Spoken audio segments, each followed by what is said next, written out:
साहब जैसे आम तौर पे हिंदी वाले हमारे जो हैं, उन्हें एक बात की शिकायत उर्दू वालों से होती है। वो ये होती है कि साहब देखिए, हिंदी ज़बान में हिंदी वाले जो हैं उर्दू के तो सारे लिटरेचर को ट्रांसलेट करते हैं, लेकिन उर्दू वाले इतना हिंदी के लिटरेचर को ट्रांसलेट नहीं करते हैं उर्दू में, क्यों?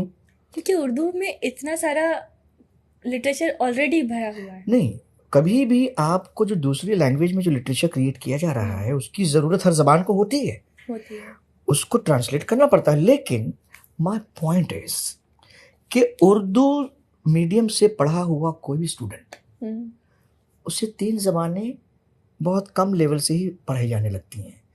जिस स्टेट में रहता है, जैसे कि मैं महाराष्ट्रियन हूँ, मैं महाराष्ट्र में रहता हूँ, तो मुझे मराठी पढ़ाई जाती है। उर्दू पढ़ रहा हूँ, मराठी पढ़ रहा हूँ, इंग्लिश पढ़ रहा हूँ, हिंदी भी पढ़ रहा हूँ। मुझे इन तीनों ज़बानों का, चारों ज़बानों का स्क्रिप्ट आता है। सिर्फ मुझे नहीं आता, उर्दू मीडियम के सारे स्टूडेंट्स को आता है। वो हिंदी पढ़ सकता है, हिंदी बोल सकता है, हिंदी लिख सकता है। क्या हिंदी मीडियम में उर्दू ऐसे पढ़ाई जाती है कि हिंदी वाला उर्दू को उर्दू स्क्रिप्ट में पढ़ सके, उर्दू में बोल सके, उर्दू में लिख सके? नहीं, मैं नहीं समझता। तो हिंदी में इतना ट्रांसलेशन, इतनी करीबी ज़बानें हैं ये कि अगर आप राइट टू लेफ्ट लिखें तो ये उर्दू हो जाती है, लेफ्ट टू राइट लिखें तो ये हिंदी हो जाती है। इतनी इतनी करीब की ज़बान है। तो इतनी करीब की ज़बानों को क्या ज़रूरत है ट्रांसलेट करने की? हमें तो कोई ज़रूरत नहीं पड़ती है हिंदी की चीज़ों को ट्रांसलेटेड वर्जन में सेकंड हैंड पढ़ने के लिए। हम तो हिंदी स्क्रिप्ट वाला, उर्दू स्टूडेंट जो है वो हिंदी स्क्रिप्ट जानता है, वो हिंदी में हिंदी के लिटरेचर को पढ़ता है, हिंदी को वैसे समझता है जैसे कि हिंदी के राइटर और कवि ने इसको लिखा है।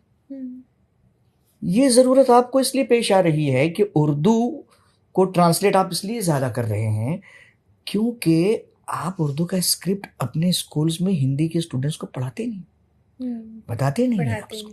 अगर उसे उर्दू का स्क्रिप्ट आता होता, उसे इंग्लिश आती है, हिंदी के स्टूडेंट को आप इंग्लिश पढ़ाते हैं तो वो इंग्लिश में टेक्स्ट पढ़ लेता है, लिख लेता है, बोलता है।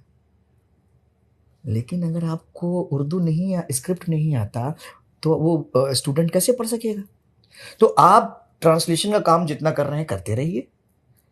पहला काम ये कीजिए कि हिंदी मीडियम्स के अंदर उर्दू के स्क्रिप्ट को, उर्दू की ज़बान को ऐसे पढ़ाना शुरू कीजिए जैसे कि उर्दू मीडियम में हिंदी के स्क्रिप्ट को, हिंदी की ज़बान को पढ़ाया जाता है।